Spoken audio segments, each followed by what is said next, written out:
नमस्कार साथियों।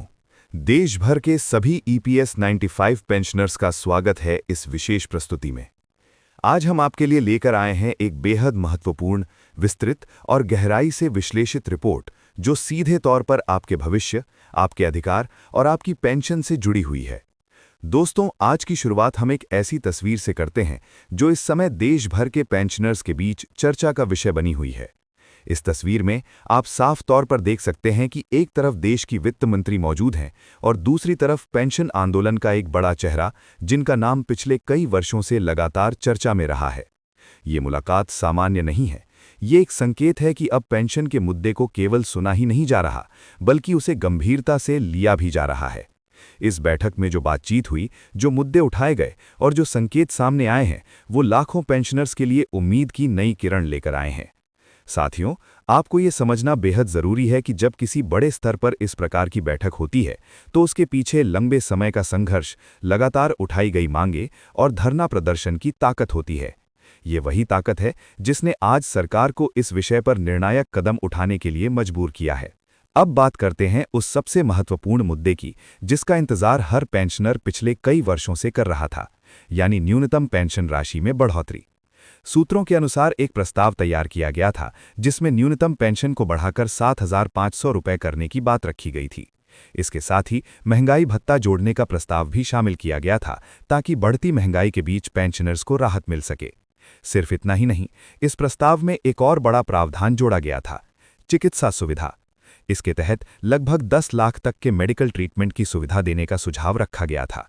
ये प्रावधान खास तौर पर वरिष्ठ नागरिकों के लिए बहुत बड़ा सहारा साबित हो सकता है। अब सवाल ये उठता है कि इस प्रस्ताव का क्या हुआ। दोस्तों, जानकारी के अनुसार इस प्रस्ताव को एक महत्वपूर्ण बैठक में प्रस्तुत किया गया, जहां इस पर विस्तार से चर्चा हुई। ये बैठक वित्त मंत्रालय के उच्च स्तर पर आयोजित की गई थी, जिसमें कई वरिष्ठ अधिकारी, सचिव स्तर के अधिकारी और अन्य संबंधित विभागों के प्रतिनिधि मौजूद थे। इस बैठक में प्रस्ताव को गंभीरता से लिया गया और उस पर विचार विमर्श किया गया। जानकारी ये भी सामने आई है कि इस प्रस्ताव को सूची में एक विशेष क्रमांक दिया गया था, जिस पर चर्चा के बाद सहमति जताई गई। लेकिन यहाँ एक बात समझना बहुत जरूरी है। सरकार के किसी भी बड़े फैसले को लागू करने से पहले कई स्तरों से गुजरना पड़ता है। केवल एक मंत्रालय की मंजूरी पर्याप्त नहीं होती। ये प्रक्रिया चरणबद्ध होती है, जिसमें कई विभाग शामिल होते हैं। सबसे पहले प्रस्ताव संबंधित मंत्रालय में तैयार होता है, उसके बाद वो अन्य मंत्रालयों के पास भेजा जाता है, जैसे वित्त मंत्रालय, विधि मंत्रालय और अन्य संबंधित विभाग। विधि मंत्रालय की भूमिका यहाँ बेहद महत्वपूर्ण होती है। ये मंत्रालय ये सुनिश्चित करता है कि जो भी फैसला लिया जा रहा है वो पूरी तरह से कानूनी रूप से सही हो और उसमें किसी प्रकार की त्रुटि न हो। जब विधि मंत्रालय अपनी मंजूरी देता है, तब जाकर उस प्रस्ताव को अंतिम रूप दिया जाता है। इसके बाद उसे कैबिनेट के सामने रखा जाता है, जहां अंतिम स्वीकृति मिलती है। अब बात करते हैं भुगतान की स्थिति की। कई पेंशनर्स ये जानना चाहते हैं कि क्या 7,500 रुपये की पेंशन तुरंत उनके खाते में आनी शुरू हो जाएगी। तो दोस्तों, यहां पर स्थिति थोड़ी अलग है। सूत्रों के अनुसार अभी सभी मंत्रालयों की मंजूरी पूरी नहीं हुई है, इसलिए फिलहाल जो राशि पेंशनर्स को मिल रही है वही जारी रहेगी, यानी लगभग 1,000 रुपये।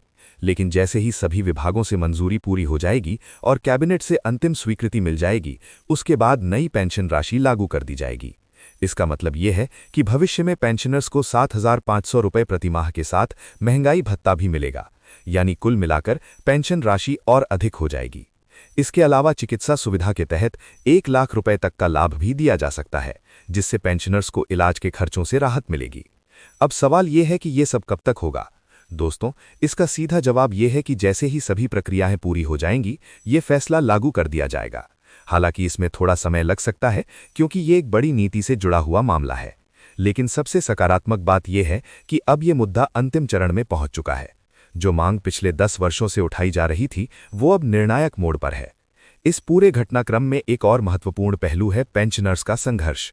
साथियों, अगर आप पीछे मुड़कर देखें तो पाएंगे कि ये सब अचानक नहीं हुआ है। इसके पीछे वर्षों का संघर्ष, धरना, प्रदर्शन और लगातार प्रयास शामिल हैं। पेंशनर्स ने अपनी आवाज उठाई, सड़कों पर उतरे, सरकार तक अपनी बात पहुंचाई और आज उसी का परिणाम है कि सरकार इस मुद्दे पर गंभीरता से काम कर रही है। ये एक उदाहरण है कि जब लोग एकजुट होकर अपने अधिकारों के लिए आवाज उठाते हैं तो बदलाव जरूर आता है। अब आगे क्या होगा? आने वाले समय में इस प्रस्ताव को अंतिम मंजूरी मिलने की संभावना है। इसके बाद गजट नोटिफिकेशन जारी किया जाएगा और फिर इसे पूरे देश में लागू किया जाएगा। इस प्रक्रिया के पूरा होते ही लगभग 75 लाख पेंशनर्स को इसका लाभ मिलेगा। उनकी पेंशन 1000 रुपये से बढ़कर 7500 रुपये हो जाएगी। साथ ही महंगाई भत्ता और चिकित्सा सुविधा भी मिलेगी। ये बदलाव न केवल आर्थिक रूप से मददगार होगा बल्कि पेंशनर्स के जीवन स्तर में भी सुधार लाएगा। अंत में यही कहना चाहेंगे कि ये समय धैर्य रखने का है। प्रक्रिया चल रही है, लेकिन सबसे सकारात्मक बात यह है कि अब ये मुद्दा अंतिम चरण में पहुंच चुका है। जो मांग पिछले 10 वर्षों से उठाई जा रही थी वो अब निर्णायक मोड़ पर है। आपके इस मुद्दे पर सबसे ज्यादा प्रभावित करने वाला पहलू कौन सा है और आप क्या सोचते हैं, हमें कमेंट करके जरूर बताइए। और अगर आपको ये वीडियो पसंद आया हो तो इसे लाइक करना और जुड़े रहने के लिए सब्सक्राइब करना न भूलें। बने रहिए हमारे साथ अगले अपडेट के लिए। धन्यवाद।